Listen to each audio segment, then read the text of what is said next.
Hello दोस्तों। तो आज हम भगवान बृहस्पति देव की कथा सुनेंगे। तो चलिए कथा को शुरू करते हैं। भारतवर्ष में एक प्रतापी और दानी राजा राज्य करता था। वह प्रतिदिन गरीबों और असहायों की मदद करता। यह बात उसकी रानी को अच्छी नहीं लगती थी। वह न ही गरीबों को दान देती, न ही भगवान का पूजन करती थी और राजा को भी दान देने से मना करती थी। एक दिन राजा शिकार खेलने वन को गए हुए थे, तो रानी महल में अकेली थी। उसी समय बृहस्पति देव साधु वेश में राजा के महल में भिक्षा के लिए गए और भिक्षा मांगी। रानी ने भिक्षा देने से इनकार किया और कहा, हे साधु महाराज, मैं तो दान पुण्य से तंग आ गई हूँ। मेरे पति सारा धन लुटाते रहते हैं। मेरी इच्छा है कि हमारा धन नष्ट हो जाए, फिर न रहेगा बांस, न बजेगी बांसुरी। साधु ने कहा, देवी तुम तो बड़ी विचित्र हो। धन संतान तो सभी चाहते हैं, पुत्र और लक्ष्मी तो पापी के घर भी होना चाहिए। यदि तुम्हारे पास अधिक धन है तो भूखों को भोजन दो, प्यासों के लिए पानी बनवाओ, मुसाफिरों के लिए धर्मशालाएं खुलवाओ और निर्धन अपनी कुंवारी कन्याओं का विवाह नहीं कर सकते, उनका विवाह करा दो। ऐसे और कई काम है जिनके करने से तुम्हारा यश लोक परलोक में फैलेगा। परंतु रानी पर उपदेश का कोई प्रभाव न पड़ा। वह बोली, महाराज आप मुझे कुछ न समझाएं। मैं ऐसा धन नहीं चाहती जो हर जगह बांटती फिरूं। साधु ने उत्तर दिया, यदि तुम्हारी यही इच्छा है तो तथास्तु। तुम ऐसा करना कि बृहस्पतिवार को घर लिपकर पीली मिट्टी से अपना सिर धोकर स्नान करना, भट्टी चढ़ाकर कपड़े धोना। ऐसा करने से आपका सारा धन नष्ट हो जाएगा। इतना कहकर वह साधु महाराज वहां से आलोप हो गए। साधु ने अनुसार कही बातों को पूरा करते हुए रानी को केवल 3 बृहस्पतिवार की बीती थी कि उनकी समस्त धन संपत्ति नष्ट हो गई। भोजन के लिए राजा का परिवार तरसने लगा। तब एक दिन राजा ने रानी से बोला कि हे रानी, तुम यहीं रहो, मैं दूसरे देश को जाता हूँ, क्योंकि यहाँ पर सभी लोग मुझे जानते हैं, इसलिए मैं कोई छोटा कार्य नहीं कर सकता। ऐसा कहकर राजा परदेश चला गया। वह जंगल से लकड़ी काट कर लाता और शहर में बेचता। इसी तरह वह अपना जीवन व्यापित करने लगा। इधर राजा के परदेश जाते ही रानी और दासी दुखी रहने लगी। एक बार जब रानी और दासी को 7 दिन तक बिना भोजन के रहना पड़ा, तो रानी ने अपनी दासी से कहा, हे दासी, पास ही के नगर में मेरी बहन रहती है, वह बड़ी धनवान है, तू उसके पास जा और कुछ ले आ, ताकि थोड़ी बहुत बसर हो जाए। दासी रानी की बहन के पास गई। उस दिन गुरुवार था और रानी की बहन उस समय बृहस्पतिवार की कथा सुन रही थी। दासी ने रानी की बहन को अपने रानी का संदेश दिया, लेकिन रानी की बड़ी बहन ने कोई उत्तर नहीं दिया। जब दासी को रानी की बहन से कोई उत्तर नहीं मिला, तो वह बहुत दुखी हुई और उससे क्रोध भी आया। दासी ने वापस आकर रानी से सारी बात बता दी। सुनकर रानी ने अपने भाग्य को कोसा। उधर रानी की बहन ने सोचा कि मेरी बहन की दासी आई थी, परंतु मैंने उसे नहीं बोला। इससे वह बहुत दुखी हुई। कथा सुनकर और पूजन समाप्त करके वह अपनी बहन के घर आई और कहने लगी, हे बहन, मैं बृहस्पतिवार की व्रत कर रही थी। तुम्हारी दासी मेरे घर आई थी, परंतु जब तक कथा होती तब तक न तो उठते हैं और न ही बोलते हैं, इसलिए मैं नहीं बोली। कहो दासी क्यों गई थी? रानी बोली, बहन तुमसे क्या छिपाऊं, हमारे घर में खाने तक को अनाज नहीं था। ऐसा कहते कहते रानी भी आंखें भर आई। उसने दासी समेत पिछले 7 दिनों से भूखे रहने तक की बात अपनी बहन को विस्तार पूर्वक सुना दी। रानी की बहन बोली, देखो बहन, भगवान बृहस्पति देव सबकी मनोकामना को पूर्ण करते हैं। देखो, शायद तुम्हारे घर में अनाज रखा हो। पहले तो रानी को विश्वास नहीं हुआ, पर बहन के आग्रह करने पर उसने अपने दासी को अंदर भेजा तो उसे सचमुच अनाज से भरा एक घड़ा मिल गया। यह देखकर दासी को बड़ी हैरानी हुई। दासी रानी से कहने लगी, हे रानी, जब हमको भोजन नहीं मिलता तो हम व्रत ही तो करते हैं, इसलिए क्यों न इनसे व्रत और कथा की विधि पूछ ली जाए, ताकि हम भी व्रत कर सके। तब रानी ने अपनी बहन से बृहस्पतिवार की व्रत के बारे में पूछा। उसकी बहन ने बताया, बृहस्पतिवार के व्रत में चने की दाल और मुनक्का से विष्णु भगवान का केले की जड़ में पूजन करे तथा दीपक जलाएं, व्रत कथा सुने और पीला भोजन ही करे। इससे बृहस्पति देव प्रसन्न होते हैं। व्रत और पूजन विधि बताकर रानी की बहन अपने घर को लौट गई।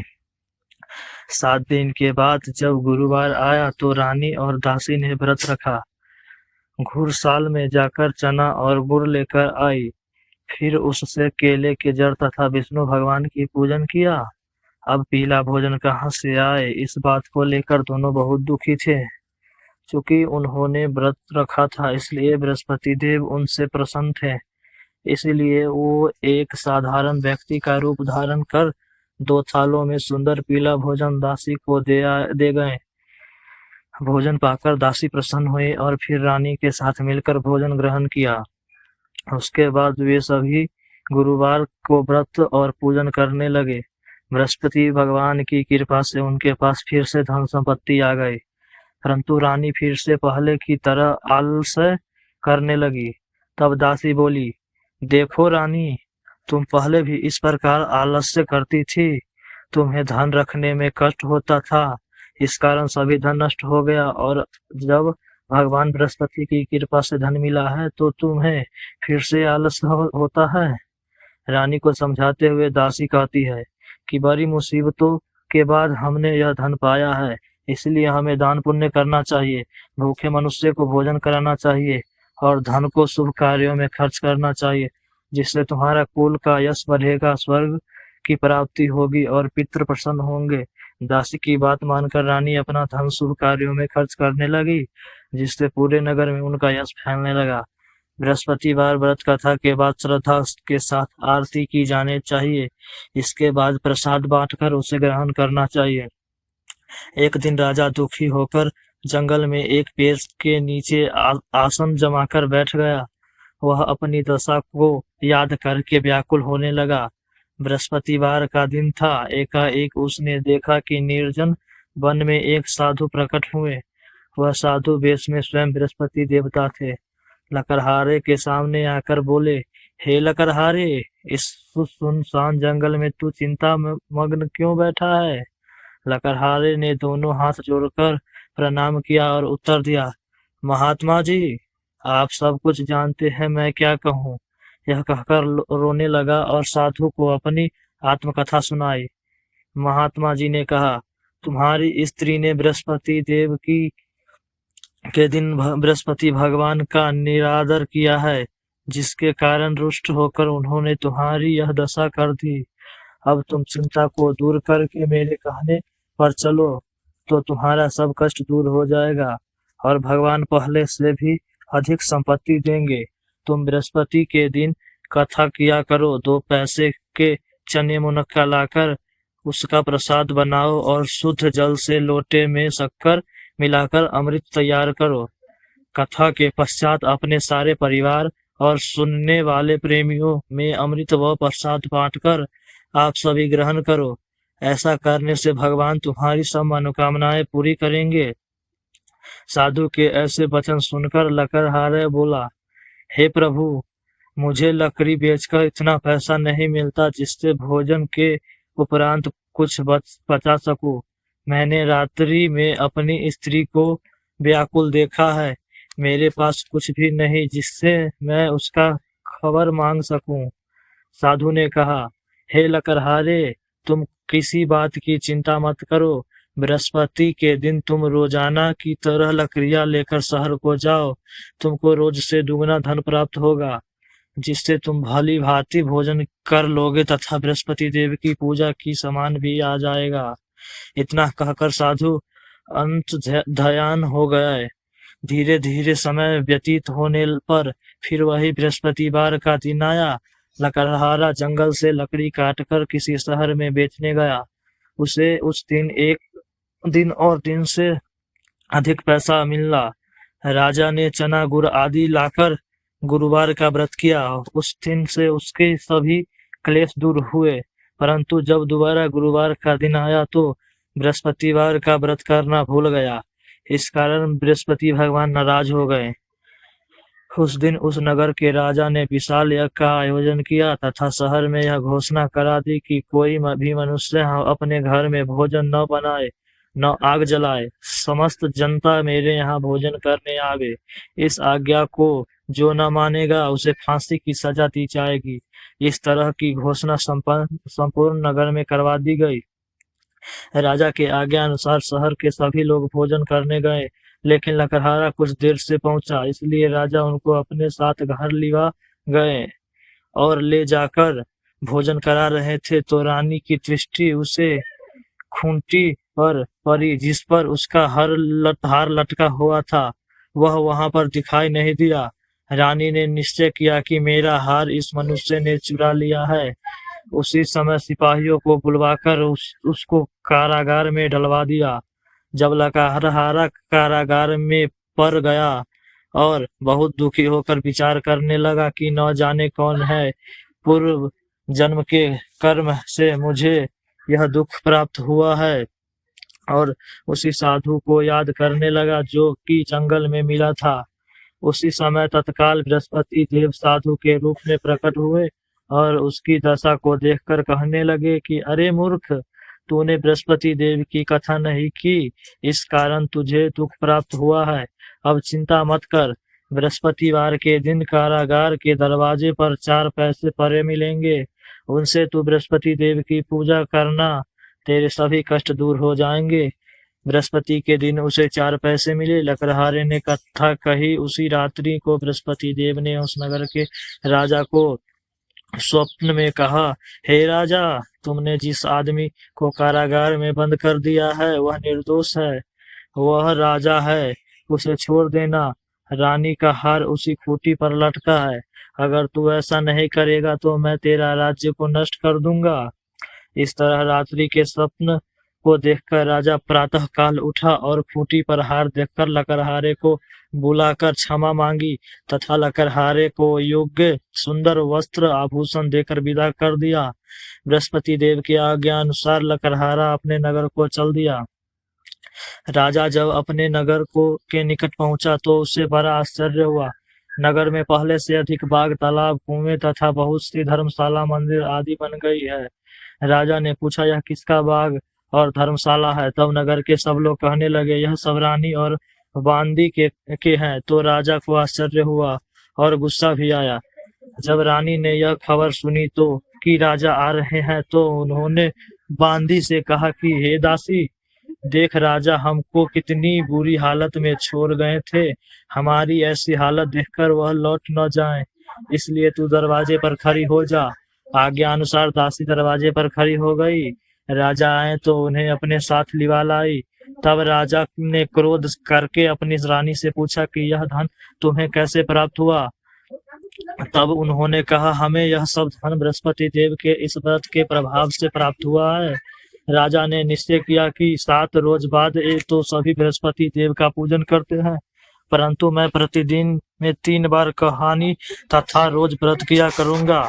अब हर समय राजा के दुपट्टे में चने की दाल बांधी रहती तथा दिन में 3 बार कहानी कहता। एक रोज राजा ने विचार किया कि चलो अपनी बहन के यहाँ हो आवे। इस तरह निश्चय कर राजा घोड़े पर सवार हो अपनी बहन के यहाँ चलने लगा।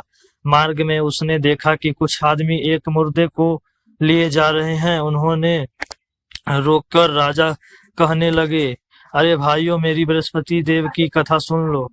वे बोले, लो, हमारा तो आदमी मर गया है, इसको अपनी कथा की परी है। परंतु कुछ आदमी बोले, अच्छा कहो, हम तुम्हारी कथा भी सुनेंगे। राजा ने दाल निकाली और जब कथा आधी हुई थी तो मुर्दा हिलने लग गया, और जब कथा समाप्त हो गई तो राम राम करके मनुष्य उठकर खड़ा हो गया। आगे मार्ग में उसे एक किसान खेत में हल चलाता मिला। राजा ने उसे देख और उससे बोला, अरे भैया, तुम मेरी बृहस्पतिवार की कथा सुन लो। किसान बोला, जब तक मैं तो तेरी कथा सुनूंगा तब तक 4 हरैया जोत लूंगा। जा अपनी कथा किसी और को सुनाना। इस तरह राजा आगे चलने लगा। राजा के हटते ही बैल पछाड़ खाकर गिर गया तथा किसान के पेट में बड़ी जोर का दर्द होने लगा। उस समय उसकी माँ रोटी लेकर आई। उसने जब यह देखा तो अपने पुत्र से यह सब हाल पूछा और बेटे ने सभी हाल कह दिया। तो बूढ़ी दौड़ी दौड़ी उस घुड़सवार के पास गई और उससे बोली कि मैं तेरी कथा सुनूंगी, तू अपना कथा मेरे खेत में चलकर ही कहना।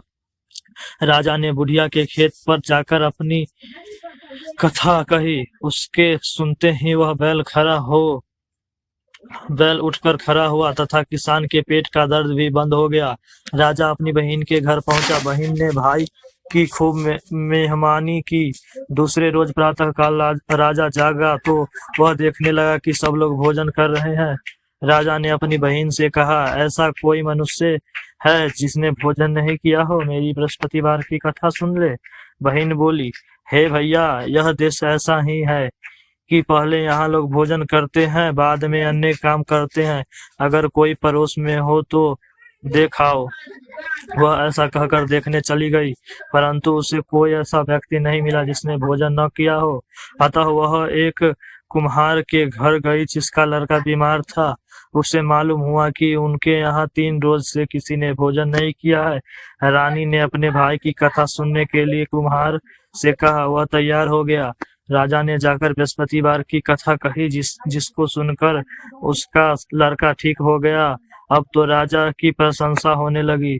एक रोज राजा ने अपनी बहन से कहा कि हे बहन, हम अपने घर जाएंगे, तुम भी तैयार हो जाओ। राजा की बहन ने अपनी सास से कहा। सास ने कहा, हाँ चली जा, परंतु अपने लड़कों को मत ले जाना, क्योंकि तेरे भाई के कोई औलाद नहीं है। बहन ने अपने भाई से कहा, हे भैया, मैं तो चलूंगी पर कोई बालक नहीं जाएगा। राजा बोला, जब कोई बालक नहीं जाएगा तब तुम ही क्या करोगी? बड़े दुखी मन से राजा अपने नगर को लौट आया। राजा ने अपनी रानी से कहा, हम निर्वंशी हैं, हमारा मुंह देखने का धर्म नहीं है और कुछ भोजन आदि नहीं किया। रानी बोली, हे प्रभु, बृहस्पति देव ने हमें सब कुछ दिया है, वह हमें औलाद अवश्य देंगे। उसी रात को बृहस्पति देव ने राजा के स्वप्न में कहा, हे राजा, उठ, सभी सोच त्याग दे, तेरी रानी गर्भ से है। राजा की यह बात सुनकर बड़ी खुशी हुई। 9वें महीने में उसके गर्भ से एक सुंदर पुत्र पैदा हुआ। तब राजा बोला, हे रानी, स्त्री बिना भोजन के रह सकती है पर बिना कहे नहीं रह सकती। जब मेरी बहन आवे तुम उससे कुछ कहना मत। रानी ने सुनकर हाँ कर दिया। जब राजा की बहन ने यह शुभ समाचार सुना तो वह बहुत खुश हुई तथा बधाई लेकर अपने भाई के यहाँ आई। तभी रानी ने कहा, घोड़ा चढ़कर तो नहीं आई, गधा चढ़ी आई। राजा की बहन बोली, भाभी, मैं इस प्रकार न कहती तो तुम्हें औलाद कैसे मिलती? बृहस्पति देव ऐसे ही हैं, जैसे जिनके मन में कामनाएं हैं सभी को पूर्ण करते हैं। जो सद्भावना पूर्वक बृहस्पतिवार का व्रत करता है एवं कथा पढ़ता है अथवा सुनता है, दूसरों को सुनाता है, बृहस्पति देव उसकी सभी मनोकामना पूर्ण करते हैं। भगवान बृहस्पति उसकी सदैव रक्षा करते हैं। संसार में जो मनुष्य सद्भावना से भगवान की पूजन व्रत सच्चे हृदय से करते हैं तो उनकी सभी मनोकामना पूर्ण करते हैं। जैसी सच्ची भावना से रानी और राजा ने उसकी कथा का गुणगान किया तो उनकी सभी इच्छाएं बृहस्पति देव जी ने पूर्ण की थी। इसलिए पूर्ण कथा सुनने के बाद प्रसाद लेकर जाना चाहिए। हृदय से उनका मनन करते हुए जयकारा बोलना चाहिए। बोलो बृहस्पति देव की जय, भगवान विष्णु की जय।